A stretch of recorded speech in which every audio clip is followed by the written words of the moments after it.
চতুর্থ শ্রেণী বাংলাদেশ ও বিশ্ব পরিচয়। তো দেখো আজকে আমরা সমাধান করব পৃষ্ঠা নাম্বার ৭৬।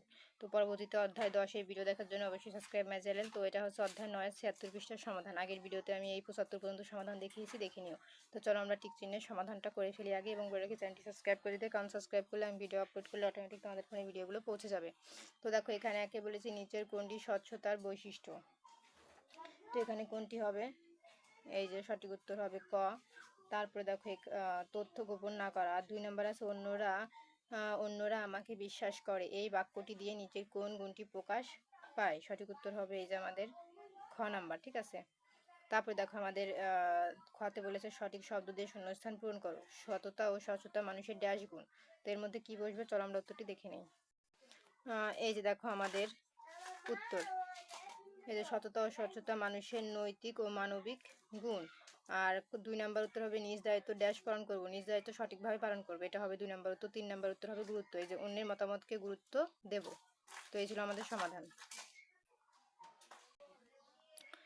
তো দেখো আমাদের খ নাম্বার উত্তর কমপ্লিট। এখন চলে যাব আমরা গ নাম্বারে। দেখো গ নাম্বারে আমাদের এখানে কি লেখা আছে, যে সত্য হলে তার পাশে দন্তের স ও মিথ্যা হলে তার পাশে মি লেখো। মানে এই যে অন্যের জিনিস না বলে নেওয়া যায়, এটা কি সত্য কথা নাকি মিথ্যা কথা? যদি সত্য কথা হয় তাহলে আমরা দন্তের স লিখবো, এবং মিথ্যা হলে আমরা মি লিখবো। তো চলো আমরা এই প্রত্যেকটার উত্তর দেখে নিই। ১ থেকে ৪টি প্রশ্ন আছে। এই যে দেখো অন্যের জিনিস না বলে নেওয়া যায়, এটা মিথ্যা কথা, তাহলে ময়ূরশ্রী আমরা লিখবো, ঠিক আছে। তারপরে দেখো এখানে দায়িত্ব সঠিকভাবে পালনের মাধ্যমে সততা প্রকাশ পায়, এটা সত্য কথা, তাই দন্তে স লিখেছি। তবে সততা ও স্বচ্ছতা আমাদের নৈতিক আচরণে উদ্ধত করে, এটা সত্য কথা, তাই দন্তে স হবে। দলে কাজ করার সময় আলোচনা করে সিদ্ধান্ত নিতে হয়, এটা সত্য কথা, তাই দন্তে স হবে।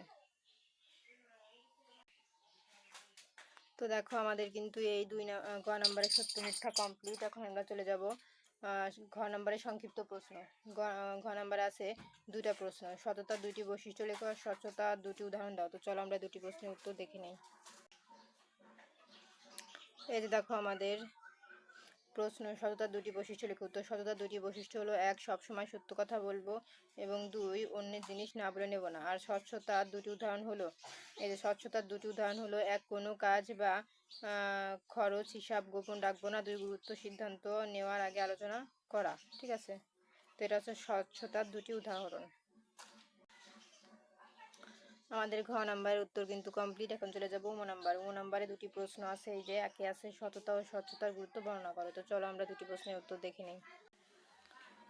এই যে দেখো আমাদের উত্তর, সততা ও স্বচ্ছতার গুরুত্ব বর্ণনা করো। তো প্রথমে আমরা যে সততার গুরুত্ব আলোচনা করব, তারপরে স্বচ্ছতা। এটা হচ্ছে সততার, সততা ও স্বচ্ছতা উভয় আমাদের জন্য গুরুত্বপূর্ণ। সততা, সততা আমাদের চরিত্রকে ভালো করে। আমরা সৎ হলে সবাই আমাদের বিশ্বাস করে এবং ভালোবাসেন। সৎ মানুষের জন্য সবাই কাজ করতে পারে, এটা হচ্ছে সততা। এখন আমরা স্বচ্ছতা দেখবো, চলো। এই যে এখন স্বচ্ছতা তোমরা দেখো, এই যে স্বচ্ছতা হবে, স্বচ্ছতা থাকলে কোনো কাজ করা সময় লুকোচুরি হয় না, সবাই কাজের হিসাব ও পরিকল্পনা জানতে পারে। তো তোমরা চাইলে ছোট করেই পারে পর্যন্ত লিখে দিতে পারো, আর কেউ যদি বড় করে লিখতে চাও তারা এখান থেকে এই যে এইটুকু আবার লিখতে পারো, যে এতে ভুল কম হয় এবং সকলে মিলেমিশে থাকলে কাজ করতে পারে। এই 2টি গুণ আমাদের নৈতিক জীবনে গঠন করতে সাহায্য করে। তো সঠিক সংক্ষিপ্ত করে লিখলে এতটুকু লিখতে পারো, অতটুকু লিখলেও হয়ে যায়। তারপর দেখো আমাদের 2 নম্বর প্রশ্নে কি আছে, কিভাবে বাড়ি ও বিদ্যালয়ে সততা ও স্বচ্ছতা অনুশীলন করবে তা লেখো। উত্তর, বাড়িতে আমি সব সময় মা বাবা এবং অন্যদের সাথে সত্য কথা বলবো, আমার কোনো ভুল হলে লুকাবো না, সাথে সাথে স্বীকার করে নেব, কারো জিনিস না বলে স্পর্শ করব না। এসে বাড়ির বিষয়। এখন বিদ্যালয়ের সততা লিখবো, যে বিদ্যালয়ের হচ্ছে আমি আমার পড়ালেখার দায়িত্ব সঠিকভাবে পালন করব, পরীক্ষার সময় নকল করব না, দলগত কাজ করার সময় সবাইকে জানিয়ে কাজ করব এবং কোনো কিছু গোপন রাখবো না। তো এই ছিল সমাধান। তো দেখো আমাদের কিন্তু উত্তর কমপ্লিট, ঠিক আছে। আমাদের এই যে নাম্বারের উত্তর কমপ্লিট, বর্ণনামূলক প্রশ্ন। তো পরবর্তীতে এই অধ্যায় 10 ভিডিও দেখার জন্য অবশ্যই সাবস্ক্রাইব মাই চ্যানেল।